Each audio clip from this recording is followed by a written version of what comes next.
Welcome back to the Tech Bench. Today we have a McIntosh MR78. I got this thing upside down here and the bottom off so I can demonstrate what I found. This is one of the McIntosh tuners, and these guys made some great stuff, and this was no exception. This is a nice little tuner. The complaint was this thing had actually been to another shop twice, and they couldn't figure it out. It was too intermittent. The complaint was it would just all of a sudden lose signal. It'd be playing along just fine, and then nothing. And what I found was if you, let me hold my phone here, if you moved this switch here, which is the selectivity, I think they call it, adjustment, it would cause it to cut out. Now, it wasn't cutting out like it was a bad oxide or crap on the control switch itself, but it was like it was changing something.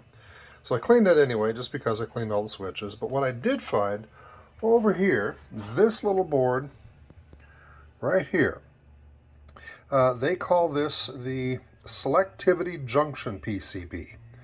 And that cap down in there, there's only one cap on the board, I don't remember the value, it was like 10 microfarad, there's a bipolar, was bad.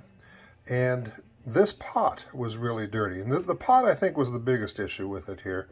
The pot, you could just touch it, you move it back and forth, and it would cause it to cut in and out. So a little bit of deoxit in that pot, replace that cap, and this thing's back to normal.